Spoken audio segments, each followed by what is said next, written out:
right? Remember, I heard you say when you enter it into a cell, it spills over. So this cell has XYZ supermarket. This cell is empty, and you can tell from the formula bar. Right? Good. So to merge this cell as one, you select, I'm going to click and drag across the side that I want. Let me take this. And on the alignment section over here, I click on merge. Look at the arrow, you have options.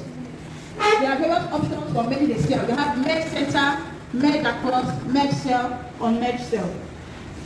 Are we there? Yes. Merge center means it's going to merge the cells that are not selected. It's going to combine all those cells and make them one cell. And move anything that is inside to the center alignment. That's just what it means. So it's going to move in this way. That's just it. Have you done that? Do you have any? Do you need assistance? Are we there? Everybody said? You are said? If you have any problem, let's put up your hands and let's move a little bit.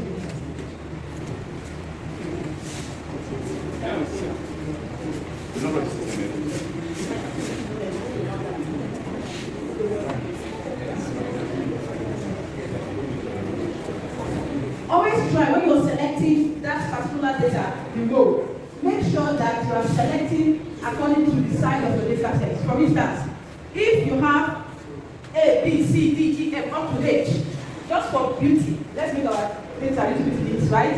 Select from A to H, so that it will be like, clean. Don't select from A to maybe D, and then it will center it between A and D, and the rest will just be looking all the way, right? So, any other problem?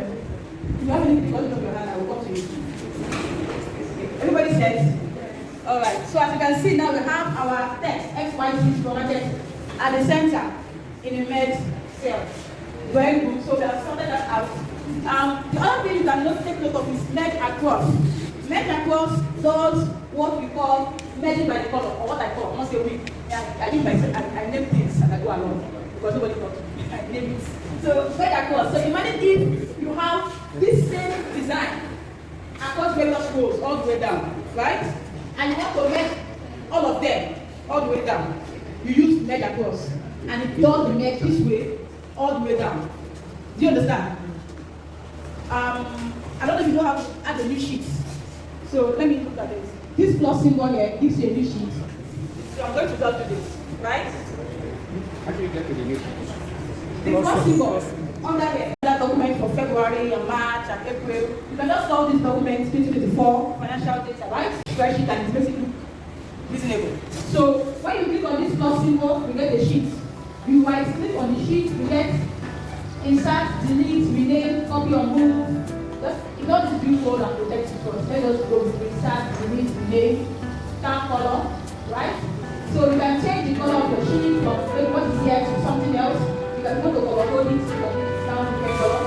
If you want to give the name that you prefer, instead of sheet 1, I call it, let's say, test, and it comes there. So that's how you stop the list of inventory list. Right? So that's just straightforward. Right? Please, you can protect your sheet by using password. But be careful. Okay? If you forget your password, I can't help you. Am I going too fast? No. Straightforward, I mean. Is that all? Okay. So mouse tricks. I call it mouse tricks. When you look at the way the mouse sits, because of this person you see here, it will tell you what you can do with your spreadsheet. When you see an arrowhead, you can just click. Alright? It allows you to select any cell you want. But when you see this white cross, you can actually select inside like a particular cell. So when you see this white cross and click inside of it doesn't mean you can necessarily type within. This means I can type, right? But if I want to edit what is in there and I do this, I can't just type within. And if I type again, it deletes what's already there. Okay? So if you want to edit what's already there, I have to double click and it shows me what we call the insertion point. That is a rectangular line. You just click it. And then you can move it across the text that you have there to edit. Right? That's one. Are we there? Two. When you have let me talk about this one. This to resize column, this to resize row. Right? Right? Yes. Then we have the arrowhead that goes down, the black one. You like this. You are selecting the whole of that column or you are selecting the whole of that row. Have you seen it? That's another one. Have you? Then we have the ones that can move it. So if I click on this and I drag and drop, I'm selected. I highlight it, not to be selected. But if I click on this way and I move my mouse just to the edge of either side, 1, 2, 3, 4, don't do this side, and it shows before arrow head, I can move. That means I can move the content of myself from this point to this point.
Next direction, we are positioning our text, placing our text in a direction.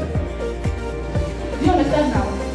So we want to choose the direction, the flow of our text, the way to display. So if I click on this particular text, for instance, that makes no sense to me, I don't know why I did that, and I click on this arrow here, and I choose this, it positions our text that way. So that's just text direction, that directing the position of our text. That's the alignment we're talking about. And this is how to do with index. Maybe you can put your text in index. I don't think you need to do this one. If you're writing with word, you don't that's what this is. This one, I don't think that will be getting what you sell. Like why? So the front, the back text, and next cell. So let's go to what you actually do. What you're going to be working with. We have the number section. So the number itself, without the zero. So most times, before now, I think in older versions of Excel, you have to convert that cell back to text, so you'll be able to include that number. But